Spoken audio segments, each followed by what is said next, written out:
Hey YouTubers, how's it going today? So today we have a 2020 Mitsubishi Outlander. Complaint is I hear a scraping noise. Well, anybody who's ever done brakes knows what this means. So this thing's got an electronic parking brake that we're gonna have to release. I've been scanning YouTube and service data, can't find anything. I'm gonna try and do it with my scan tool. Well, we're gonna see what happens. There's a procedure where you can do it in the car with the parking brake switch and the auto hold and all that. So if the scan tool doesn't work, we're coming back and trying that. So let's see what we find with this one. So we did a quick scan of the vehicle and we got a few codes. All-wheel drive control system, maybe that's something to do with the brakes, don't know. Interesting, we have a parking brake issue, tire pressure, probably needs some air. I don't know what's going on with the alarm, and then an airbag light. So let's see what this tells us. This is my X tool again. Great scanner. Interesting. Yeah, okay. Interesting. Right actuator malfunction. Right and left. Interesting. Alright. Well, we'll save this report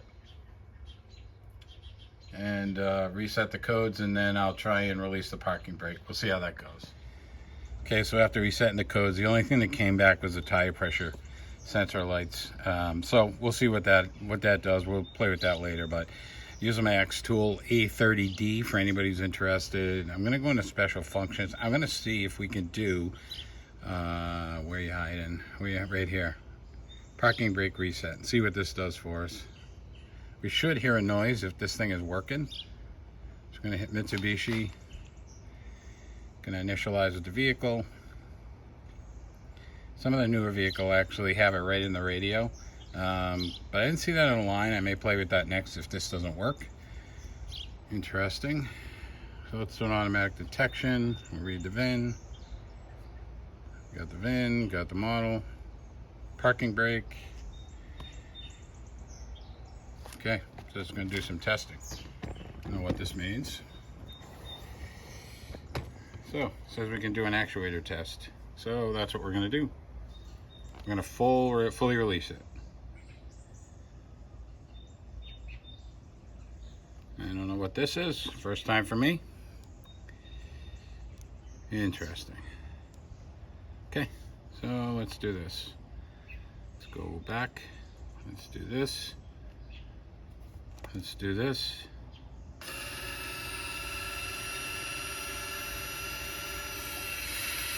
Something going on in there. I'm hoping it releases it. Let's see what happens. I'm going to stop it for a second because I don't want to go too far just in case. Maybe it stops on its own. So we got this, so we're just going to turn it off. And at this point, we're going to take it apart. I'm going to see what we find in there. Hopefully that did it for us. Alright, so to get the pins, caliper, bracket, whatever, I mean, this is the bracket. This is the slide of the bracket or the caliper. It's a 14 mil on the backside, and then it's a skinny wrench here. Probably a 16, but I can't get it in there. So, and I'm not shaving down wrenches for this job. So all I'm gonna do is use a pair of vice grips, tighten it down, loosen it up, sorry. And we'll just keep loosening. And then I'm gonna do the same thing on the bottom.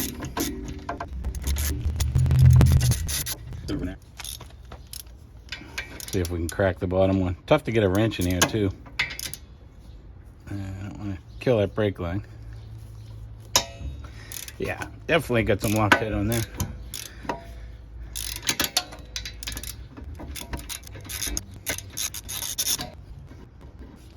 And at this point, hopefully, the caliper should just slide out of here. I'll give you a better view if I can.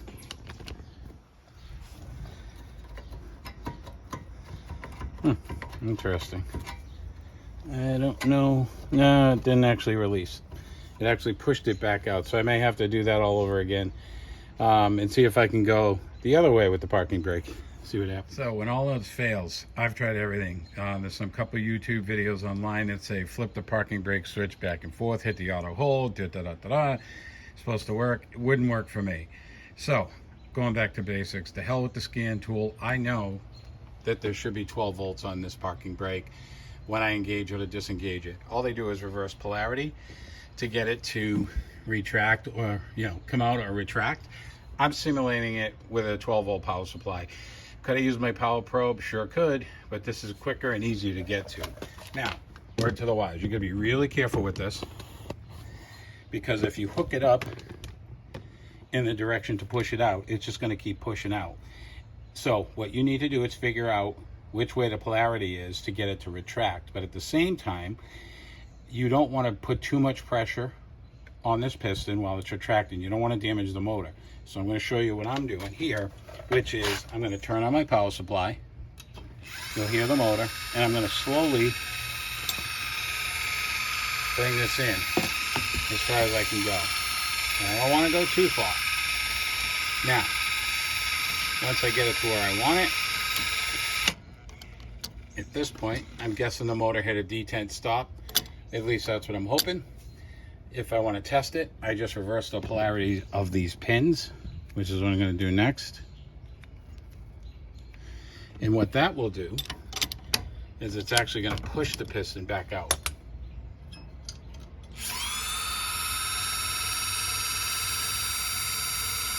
At least that's what I'm hoping.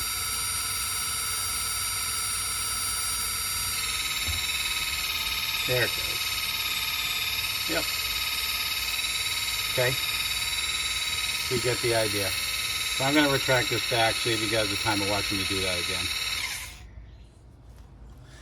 So these are 14s on the back side for the actual bracket. Not really. Okay.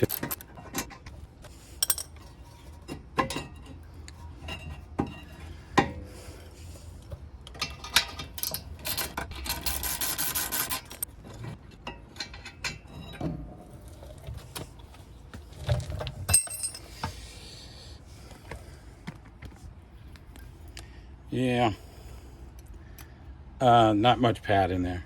You can see it. So go get some parts, come back, and we'll get this done. So we get the caliper off, get the bracket off.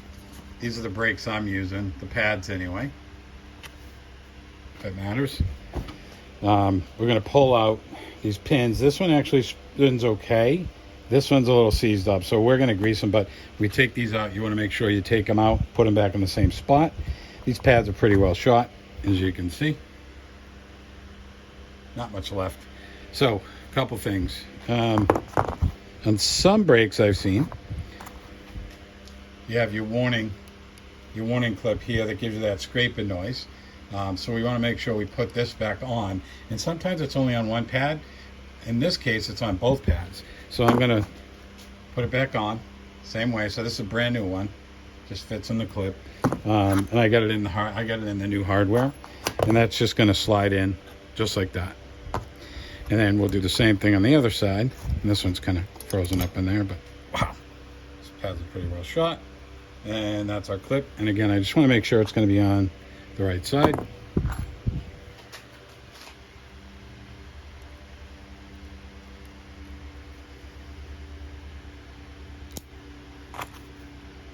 Confirm. We're good. Okay, so next what we want to do, take out the pins. See if we can get this out. Oh yeah. I want to be really careful with these boots. I'll just peel this back. Actually, it doesn't look too bad in there. So you can see, so one side's going to have this rubber bushing. The other side is just going to be a solid bore. Maybe get some paper towels and clean this off. So sometimes what I'll do when it's really bad is I'll spray some PB Blaster in here and clean it out. I know it's overkill, but then I'll use a Q-tip, clean it out, and then, we're going to re-grease it with some brake grease. For those of you who are looking to wonder what that is, that's that. I don't want to go crazy with this. Just want to give it enough.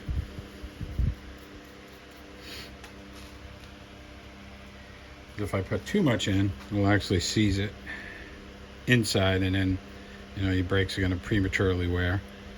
Give it a little kiss in here.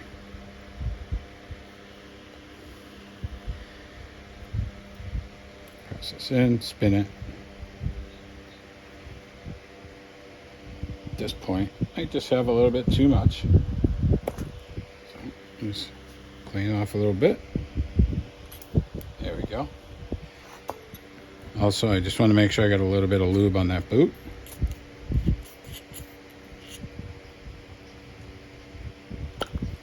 Yep. Get some up there. And make sure it's sealed on that boot. And what I want to do is try and get as much of the air out of there as possible without tearing the boot. Doesn't seem like there's any air. So nice and clean, freed up. They spin free. This one's going to be a little bit tighter because of the bushing. So the next thing I need to do is clean out these clips. So I'm just going to pay careful attention to how they go in. That's going to go on that side. It's going to go on that side, and then same is true on the other side. So we're going to pop these out, at least try to. So I probably could use a screwdriver, but I'm just going to use my needle nose. Leave that over there for now. See if we can get this side out the same way. Yep. Okay, so the next thing I want to do is we're going to clean out all of these. Clean out all of these seats. So I'll do that off camera. I'm just going to use a wire brush, clean it up. All right. So I clean the seats. So now what I'm going to do is throw some grease. It's going to prevent this from rusting up.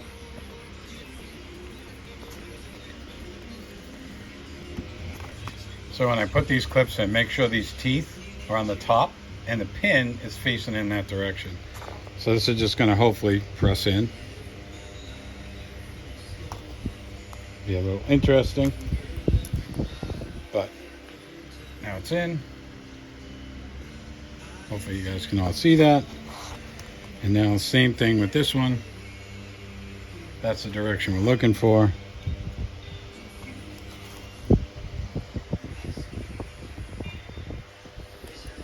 That clipped in. So it fits pretty well compared to most brakes that I've done. So we're going to do the same thing on this side.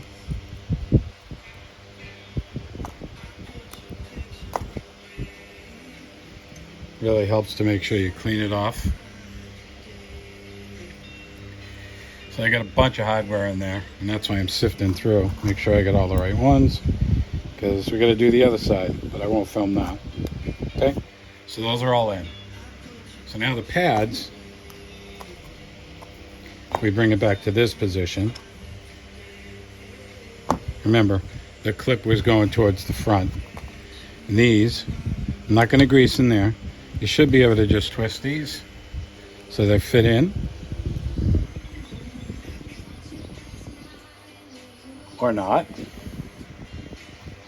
Let's see if we can get past that clip.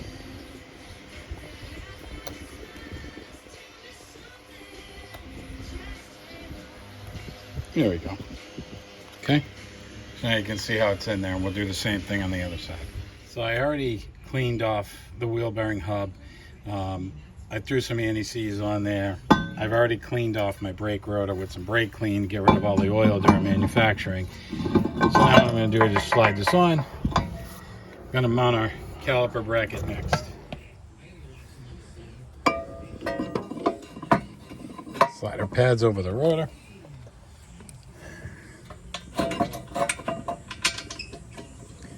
Get our hardware in here best we can.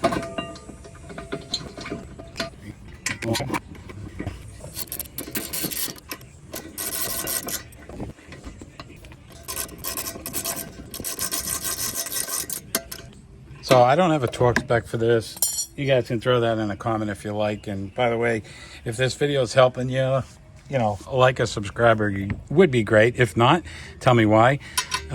Just picked up these long wrenches at O'Reilly's with some reward points that I got from the parts that I got.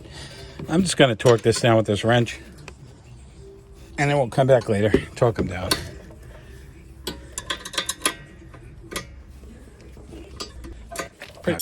My hope is that this is going to fit right over. I'm going to find this out, hopefully.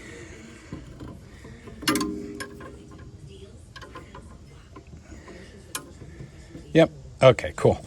So next thing I want to do is I want to lube guys can't see this well, but I want to lube this off here, lube here, so that the brake pads don't stick. We'll reposition the camera as well. Okay, use some brake grease. Just going to throw a little bit on here. Want to be careful how much I put.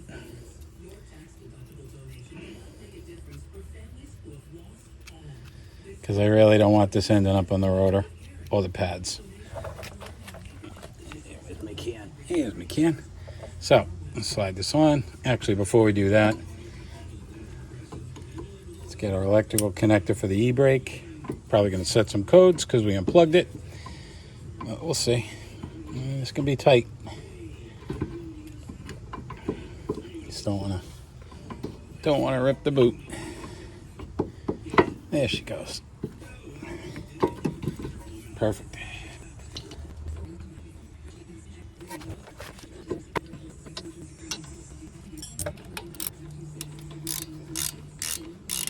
Yeah, so this thing's going to spin again, so I'm going to see what we can do here. See how far we can tighten it. All right, let me get my vice grips again.